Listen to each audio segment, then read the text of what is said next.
Господи, молим России спасенье, останови всей страны разрушение.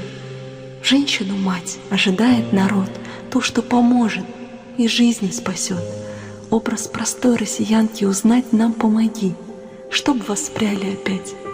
Просим защиту женщине мира, той, что прогонит коршунов с пира.